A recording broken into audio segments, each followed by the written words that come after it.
Sessions and On That Note, and today I have with me Matt Shiverdecker, or better known as Shivy. And Shivy has been with one of my favorite things in the world, one of my favorite radio stations that really has influenced my musical taste, and we'll talk about that in a little bit. WOXY, WOXY, what was known as 97X. So thanks so much for coming over to talk to me today. No, thanks for inviting me. Lots for us to talk about. Yeah, there sure is. And we should probably go over some of the history of WOXY, but the most recent thing that happened to it was that you moved to Austin in, say, September last year. Yeah, we relaunched in Austin the day after Labor Day.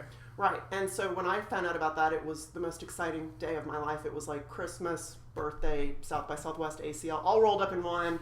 So excited that a station of the caliber and of the interest of WOXY was coming to Austin. I just really felt like it was something that Austin really needed.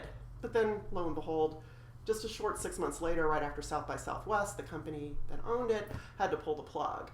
Like I said, there's just a lot for us to talk about and a lot for, I think, people to understand about the history and the legacy of WOXY and really, what could happen with the station and what's going to happen with you. And really just talk with you about your experiences in Austin since you've been here. Sure. So first, let's, maybe you can just give some background on WOXY. Well, the station, it began, as you know, because you were a listener back during the terrestrial days. It was an FM station on the outskirts, between Dayton and Cincinnati in a little college town called Oxford, Ohio.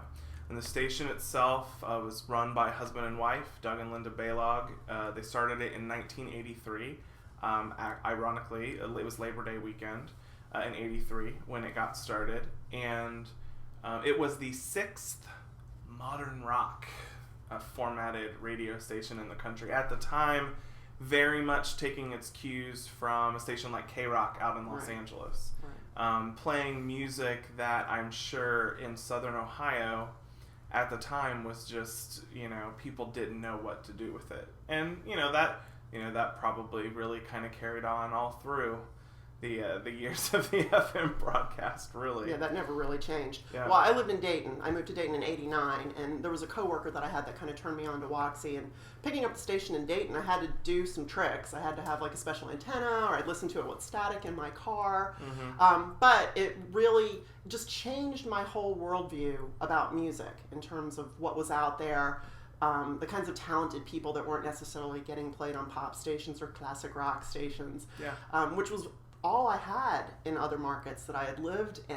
Right. And I mean, like I said, it just really changed everything in terms of the kind of music I liked and really kind of how I am in Austin right now in terms of loving live music. And some of the bands from those early years, I was looking back at the Modern Rock 500 from last year on the website, like Lemonheads, Matthew Sweet, Juliana Hatfield. I mean, if these people come to town tomorrow, I'm at their show, Right. Bands like Radiohead, I first got introduced to there, Wilco, who I love. And so it was definitely very influential to me, very inspiring to me. And I came to discover it around the same time. It was like 89, 90, and I had gone to a summer camp, actually, and it was a combination of kids from Dayton and Cincinnati area. And I said, where I grew up, very rural area, but it was, you could pick up the station there.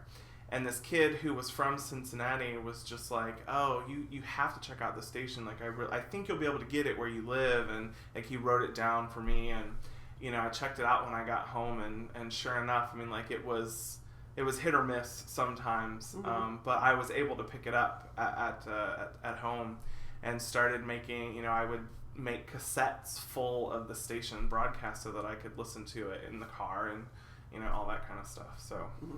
And so how did you first get involved with working for them? Well, like, it had been something I was obsessed with, like going back to the end of my junior high years, and so I knew that I somehow wanted to get involved there. I mean, I knew in my heart really that like I wanted to work there somehow. And so I got involved as an intern when I was in college, and I actually had gone to college 2 hours away, so I wasn't able to intern during the school year. but I would come home and live with my parents in the summer. And so the summer before my junior year and the summer before my senior year, I was an intern at the station. And it was, not a glamorous thing by any means. I was doing a lot of paperwork and weird stuff, but I did occasionally get to help out at like events like the Horde Festival, Lollapalooza, Lilith Fairs, like those kind of things that would happen in the summer. I got to go and be a part of the station team because they were doing a lot of stuff on site.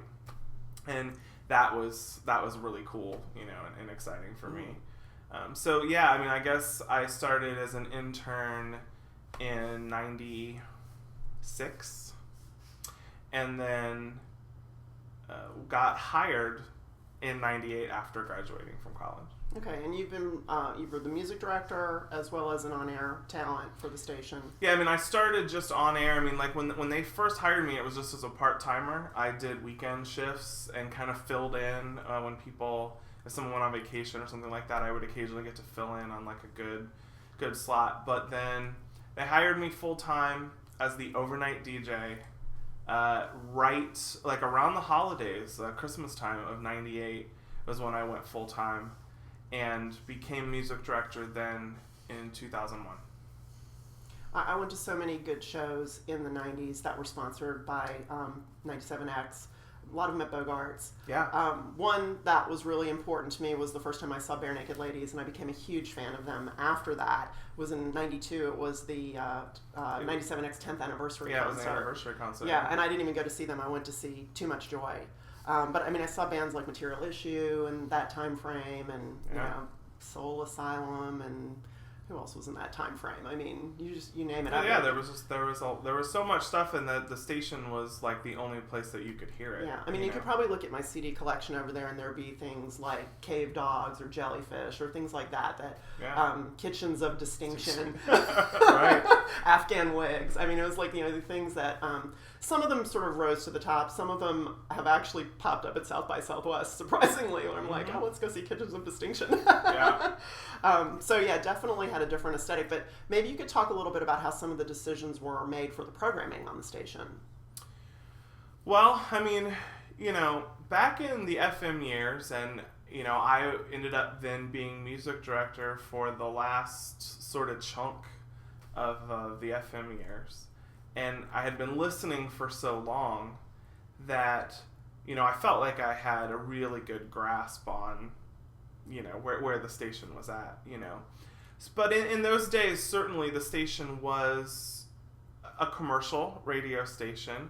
And even though it was very unlike most commercial stations, it still was single-oriented for the most part. Occasionally we would be spinning 2 tracks concurrently off of an album, especially for things that were in medium rotation, and maybe if it was in heavy rotation and it was a really high-profile release, a new REM album or Pearl Jam, or a band that was very, it was just sort of the upper echelon. Those acts would get multiple tracks, getting on the playlist at the same time. But, overall, it was still very singles oriented, and, we sat down, we had a music meeting every week, and just sort of determined there was generally about 100 places on the playlist, and, new records would get reviewed, and that was something, those music meetings were different than how things became, when we went online only. In those music meetings, other people were welcome to come in. Sometimes there would be record label people who would come in and present music, or, we would, even some of the interns, were interested in the process and everything, and they would sit in on those meetings. And we would sit down and listen to the tracks that were being proposed, and kind of vote on things and all that kind of stuff. So yeah, the weekly music meeting was a big deal back then.